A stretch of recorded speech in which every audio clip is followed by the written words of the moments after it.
The silence around Karen's house grew heavier with each passing day. She stopped sitting on her porch. The blinds stayed drawn, the lights dim.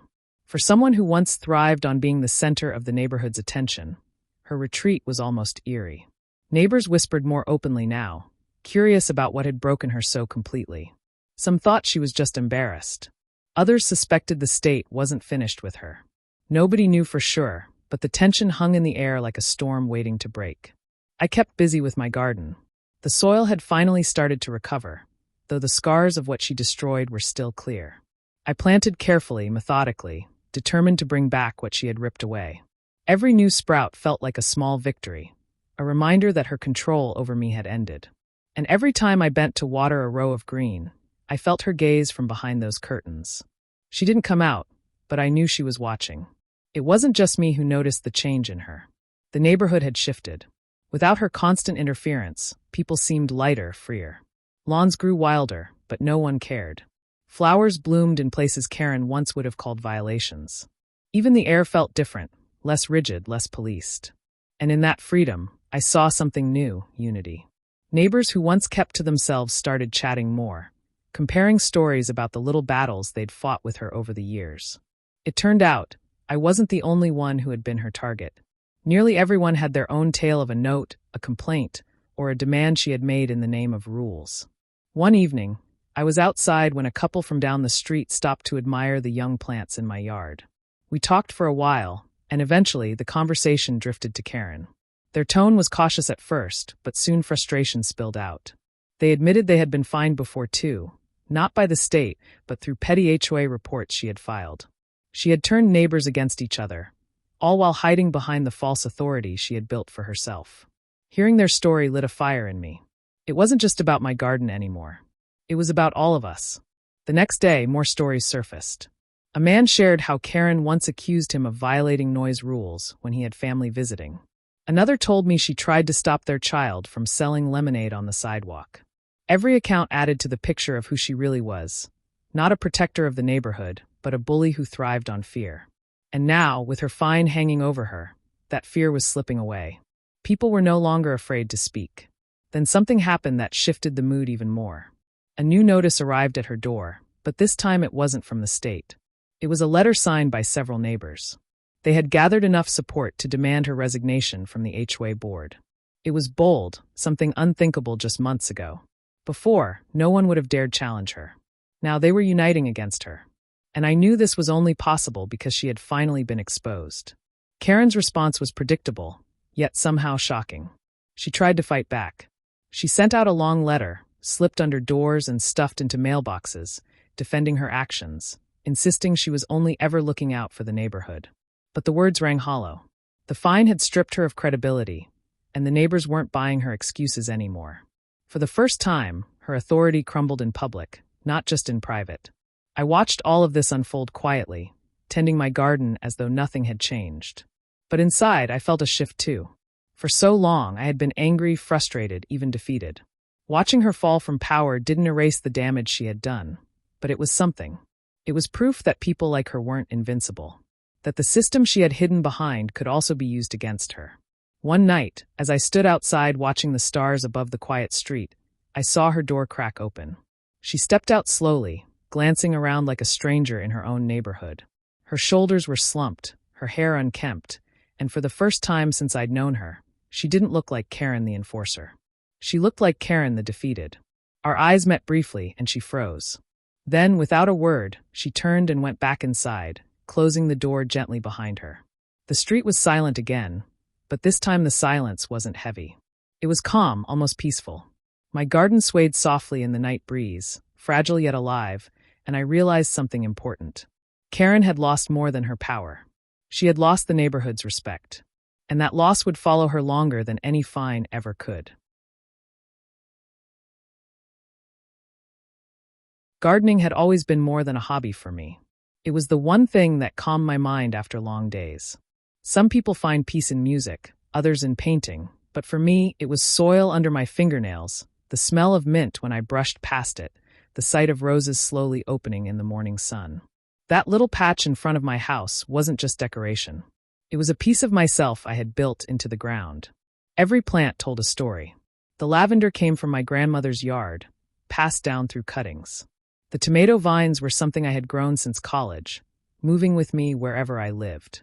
Even the small herb section had a purpose. I used basil, thyme, and parsley almost every evening when I cooked. It wasn't a wild mess either. I had laid out neat borders, stone edges, and a path that curved gently through the plants. Neighbors who stopped by often told me it looked like something out of a magazine, and I was proud of that. I followed the HOA handbook carefully when I first moved in. I checked every line, making sure there was no rule against personal gardens. There wasn't. In fact, the handbook encouraged beautification of property, which to me sounded exactly like what I was doing. But not everyone saw it that way. Karen had made it clear from the first week that she didn't like distractions in the neighborhood. She called them distractions, but what she really meant was individuality. She believed houses should all look the same, with perfect grass, trimmed hedges, and nothing else. The moment she saw my flowers blooming, I noticed her frown. She didn't compliment, didn't ask, didn't show the smallest hint of kindness. Instead, she started sending little notes.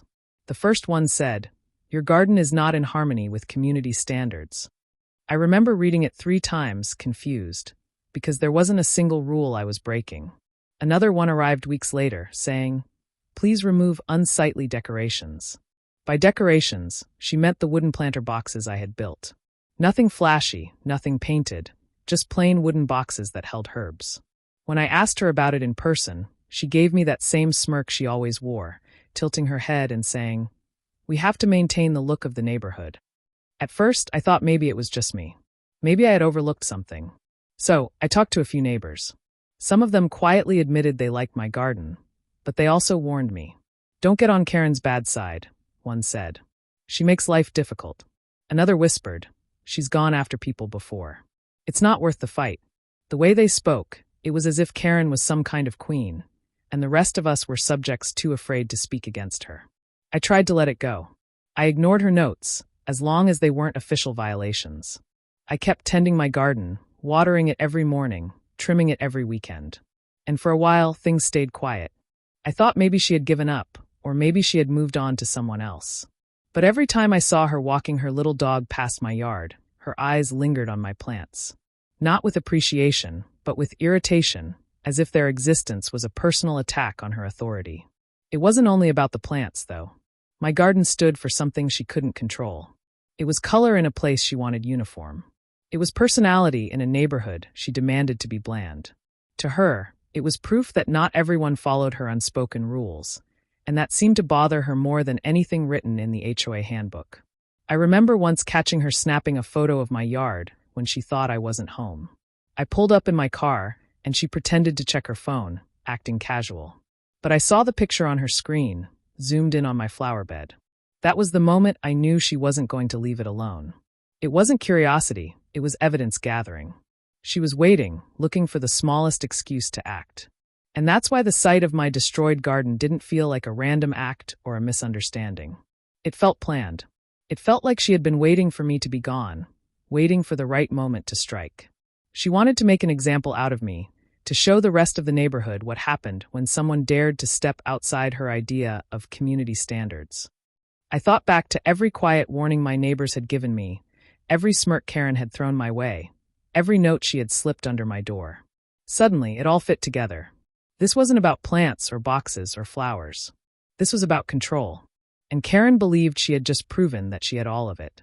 The trip I took wasn't long, just a few days away to visit family. I remember locking my doors, checking the windows twice, and watering the garden one last time before leaving. Everything was perfect when I left. The roses were just beginning to bloom, and the tomatoes had tiny green fruits hanging like promises of summer. I even set up a timer for the sprinklers, making sure the plants wouldn't dry out while I was gone. Leaving my garden behind always made me a little uneasy, but I told myself it would be fine. After all, it was my property. Who would dare touch it? Coming back, I expected the same view I had left behind. A little wild, a little colorful, but alive. Instead, the shock hit me like a punch. Nothing remained. Every plant, every flower, every box had vanished. It was as if the earth had swallowed them whole. The wooden edges I had built with care were piled at the side like scraps. The soil looked rough and uneven, as though someone had attacked it with shovels and rakes, not with care but with force. Before I could even fully process the destruction, I saw her. Karen. She was standing across the street, leash in hand, her tiny dog sniffing at the curb. She looked right at me, her lips curling into that smile I had seen so many times. Not friendly. Not kind. The kind of smile that said she was proud of what she had done.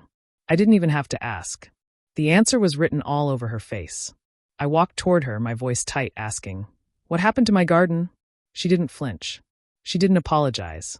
She didn't even pretend to be surprised. Instead, she tilted her head and said, "Oh, that? It was a violation. We had it removed while you were gone. You should thank me. It makes your yard look much cleaner." Her words hit me harder than the empty dirt behind me. A violation? I had memorized the handbook. There was no rule against a garden. No line that banned flowers, herbs, or planter boxes. But here she was, acting like she had the authority to erase months of my effort with a snap of her fingers. I tried to keep my voice steady. "There's no rule against gardens. You know that." She shrugged, adjusting her sunglasses, and replied, "Sometimes rules need interpretation. Uniformity is important for property values. Your garden didn't fit. So we fixed it." She said it like she was doing me a favor, as if ripping out my work was a gift I should be grateful for. The neighbors began to appear. A few stood on their porches, pretending to check their mail or water their lawns. Others peeked through curtains. I could feel their eyes on us, the tension floating in the air. No one stepped in. No one said a word. It was like they were watching a show, waiting to see what would happen next. My hands curled into fists at my sides.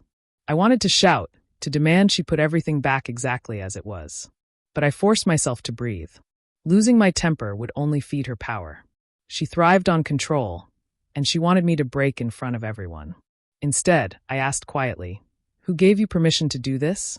Her smirk widened. "The HOA has the right to enforce standards," she said. "As president, I made the call. You were gone, so we handled it." The way she emphasized president, like it was some crown she wore, made my stomach turn. I turned back toward my yard, staring at the bare soil that used to be alive with color. My mind spun with anger, but also with questions. How far would she go? Was this even legal? Could an HOA really take something that wasn't against the rules and destroy it? Karen's dog barked, snapping me out of my thoughts. She tugged the leash and added one last line before walking away. "Consider it a lesson. Keep things simple next time. We like things uniform here." Then she turned, heels clicking against the pavement, as if she had won some great battle. I stood frozen in place, my yard stretching before me like a crime scene. The silence from the neighbors, the smugness in her tone, the emptiness where my garden once thrived, all of it burned into my mind. She thought this was over. She thought I would just accept it. But inside me, something shifted. She had crossed a line she couldn't uncross. And no matter how calm I looked on the outside, I knew this wasn't the end. The next morning, I woke up early, still unsettled by what I had seen the night before. I stood at my window, staring at the empty yard that used to be full of color. The sight only fueled the fire inside me. I couldn't just let it go, not after the smug way Karen had dismissed me. She hadn't even tried to hide it. She wanted me to feel powerless, and that was exactly why I wasn't going to back down. I walked outside, determined to confront her properly this time. She was already out, as if she had been waiting. Karen stood on her porch with a cup of coffee, watching me like a hawk. I didn't hesitate. I marched straight across the street and stopped at the edge of her walkway.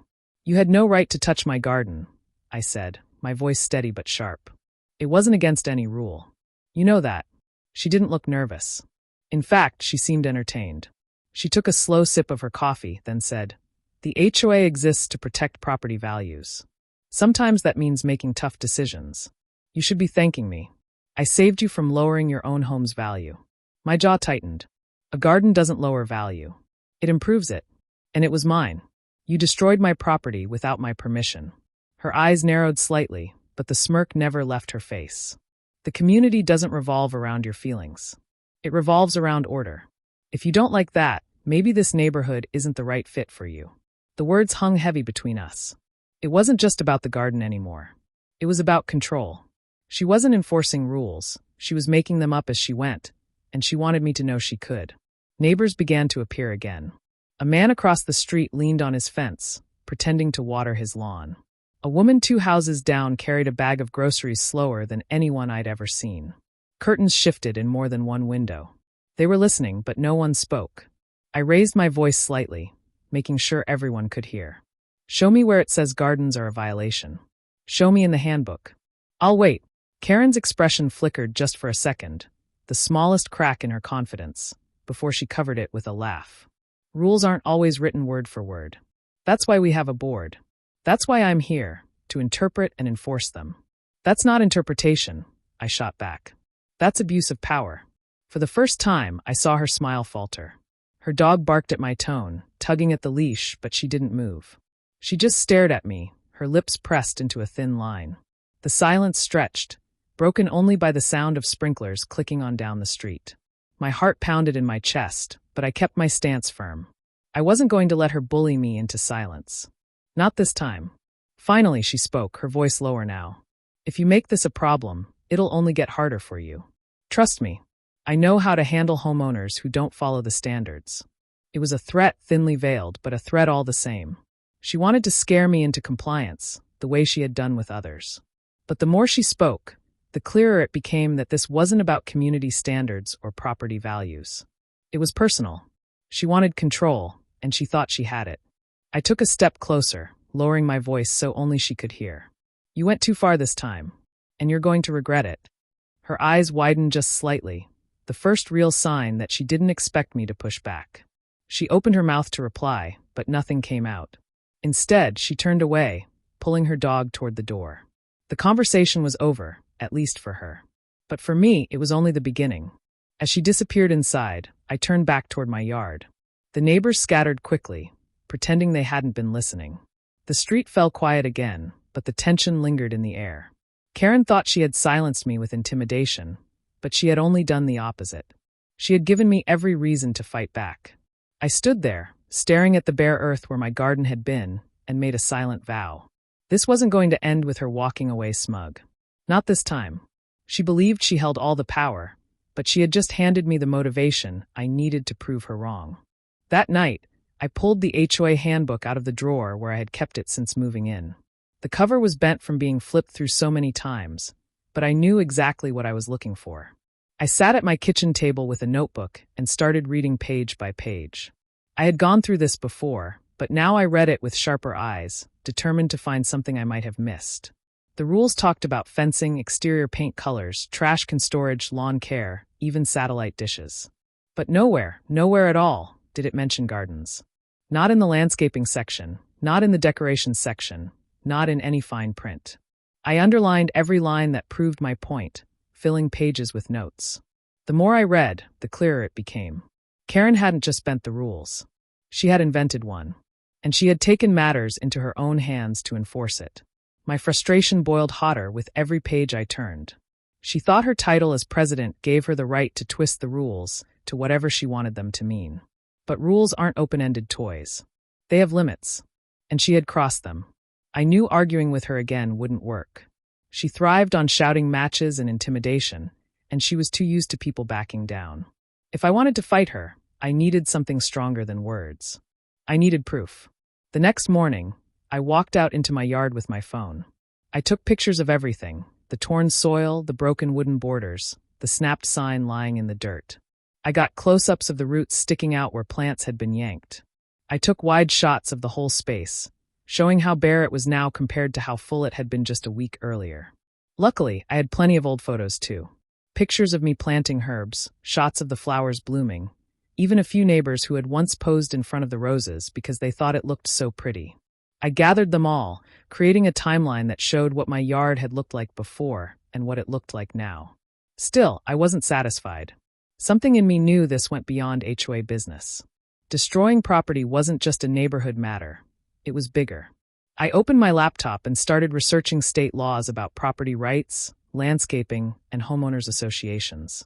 It didn't take long before I found exactly what I was looking for. Several states had passed clear laws protecting homeowners' rights to maintain gardens on their own land. In fact, in many places, HOAs weren't even allowed to ban them anymore. And there it was in black and white. Destroying or removing a garden without the owner's consent wasn't just wrong. It was illegal. It could result in fines, and not small ones either. My heart pounded as I read line after line. For the first time since coming home to that bare yard, I felt hope rising. I printed the laws, highlighted the key sections, and stacked them neatly with my photos. It was like building a case piece by piece. This wasn't just about emotion anymore. It wasn't about me yelling at Karen on the sidewalk while the neighbors hid behind their curtains. This was about facts, evidence, and the law standing on my side. But I didn't stop there. I called the state's Agriculture and Property Rights Office. The woman who answered listened carefully as I explained everything, from the notes Karen had left me to the state of my yard when I returned. She didn't sound surprised. In fact, she said they had dealt with cases like this before. When I mentioned Karen's position as HOA president, the woman grew even more serious. That doesn't give her immunity, she said firmly. If what you're saying is accurate, this is a violation. Hearing those words felt like a weight lifting off my shoulders. I wasn't crazy. I wasn't imagining it. What Karen had done wasn't just unfair, it was unlawful. The woman advised me to file a formal complaint, attach all my evidence, and let the state take it from there. When I hung up the phone, I sat in silence for a long time, staring at the pile of papers in front of me. The anger that had once felt like it might consume me now sharpened into focus. I had everything I needed: proof, law, and a process that was bigger than Karen's smug smile. She thought she had buried my garden, but what she really buried was herself. As I slid the papers into a folder, I imagined the look on her face when she opened her mail and realized this wasn't just another neighbor she could intimidate into silence. This time, it was the state speaking to her. And there was no smirk strong enough to cover that. Filing the complaint felt almost too easy. I expected long forms, endless questions, maybe even a maze of red tape. But when I opened the state website and clicked on property rights violations, the form was right there, straightforward and clear. It asked for my name, address, and contact details. Then it asked me to describe what had happened, when it happened, and who was responsible. I typed carefully, making sure every word was exact. I attached the photos of my destroyed garden, the before and after shots, and even scanned copies of the HOA handbook highlighting the absence of any rule against gardens. When I reached the box labeled Other Evidence, I uploaded the state laws I had printed, the ones that specifically said HOAs couldn't ban or destroy gardens without the owner's consent.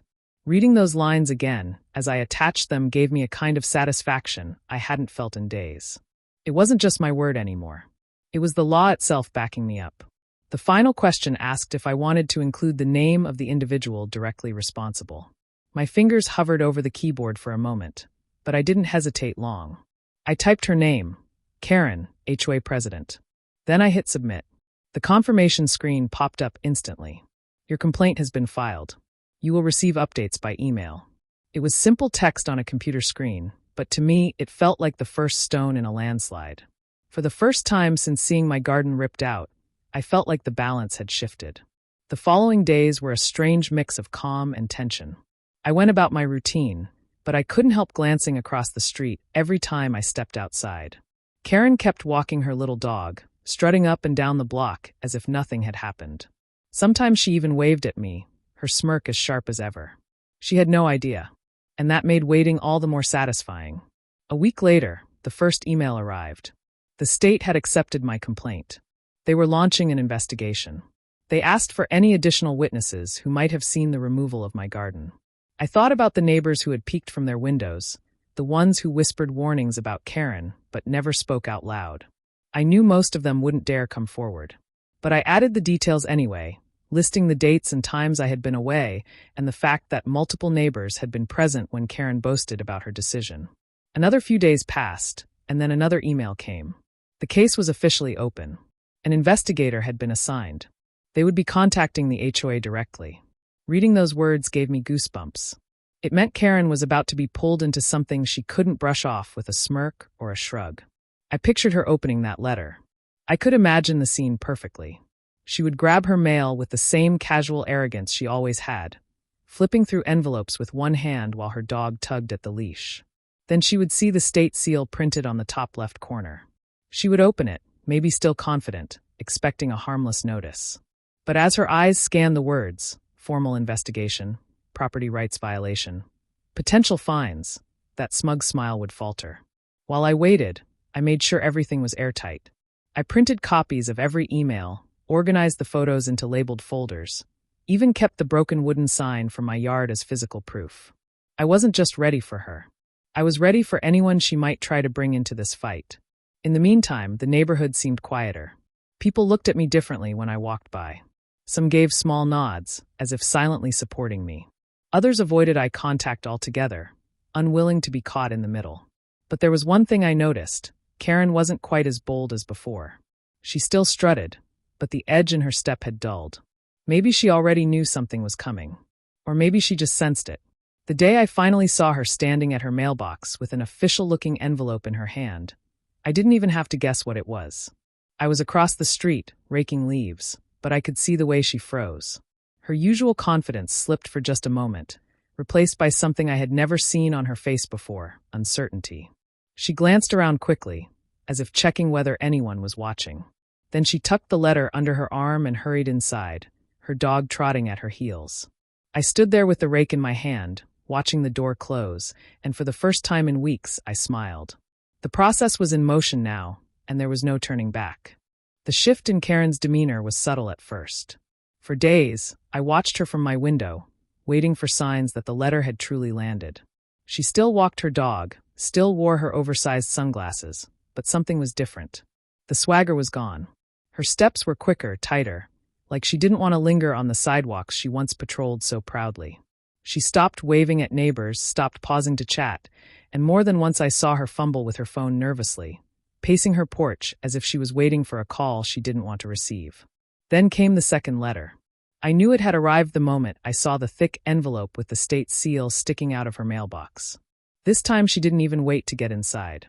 She ripped it open right there, her hands trembling just enough for me to notice. She read the first page, flipped to the second, and froze. For a long moment, she stood completely still, staring at the paper as if it might change if she looked long enough.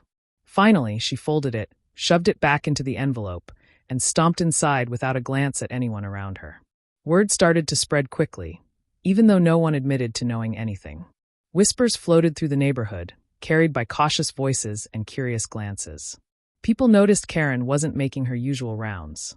They noticed she hadn't sent out a single note in weeks. And they noticed the way she seemed smaller.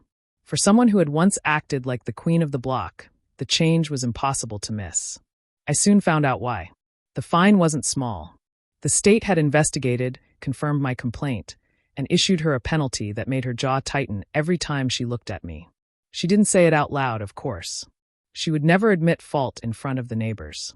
But I could see it in her eyes, the way they darted away whenever mine met hers.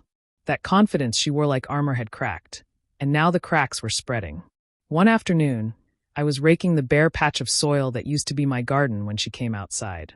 She stopped halfway down her driveway, clutching her phone. For a moment, it looked like she was going to say something. She opened her mouth, then closed it again, shaking her head before hurrying back inside. It wasn't like her at all.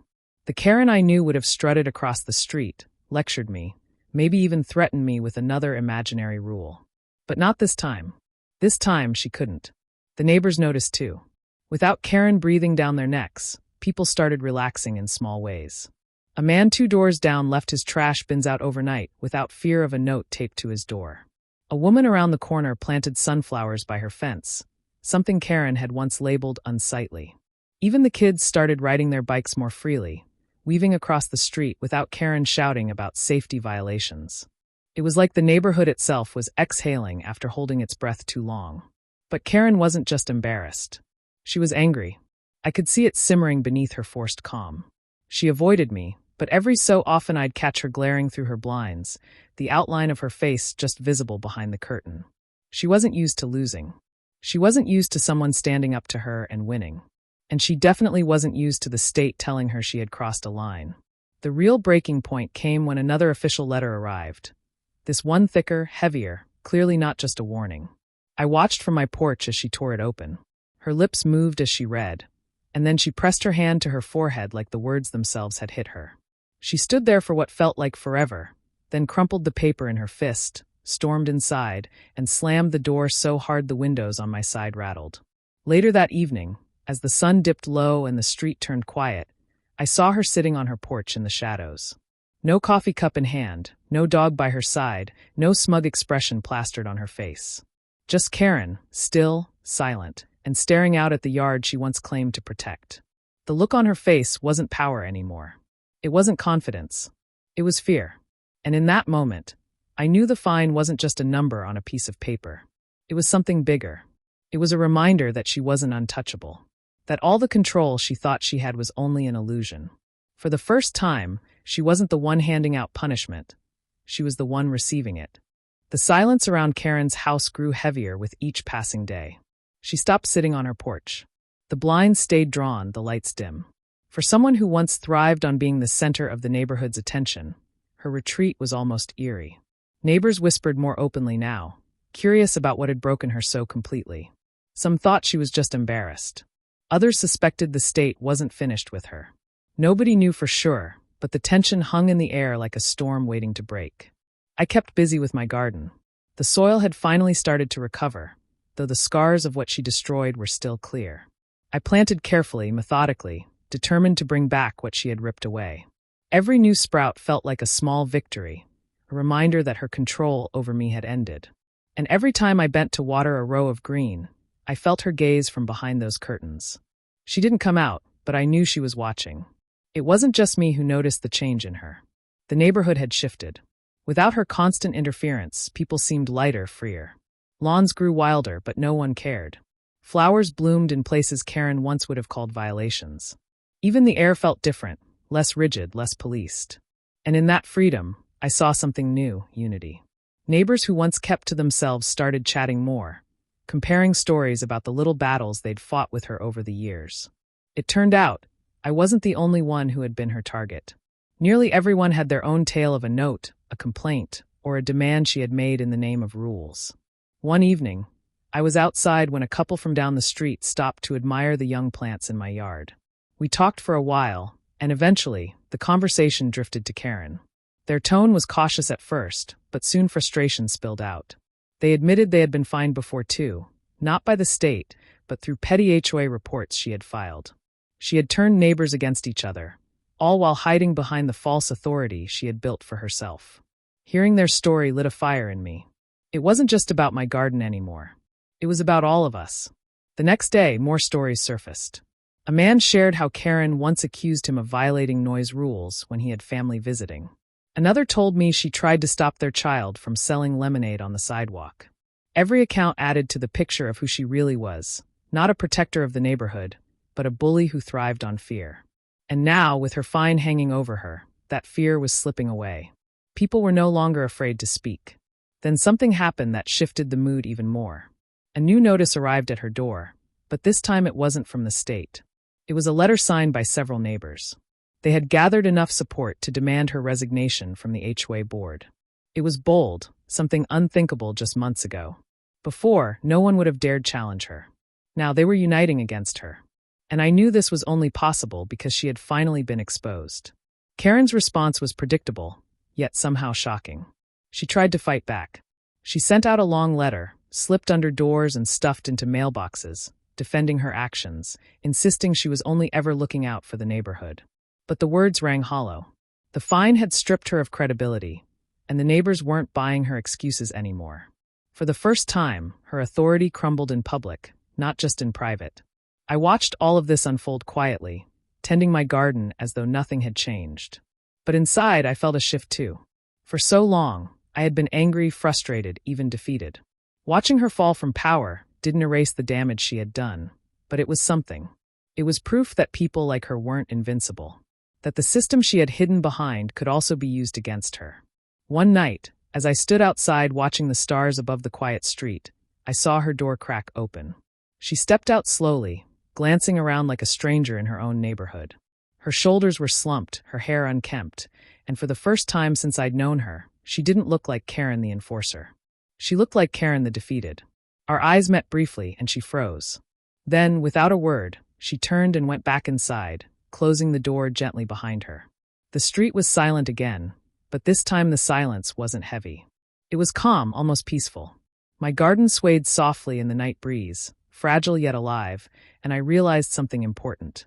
Karen had lost more than her power. She had lost the neighborhood's respect. And that loss would follow her longer than any fine ever could.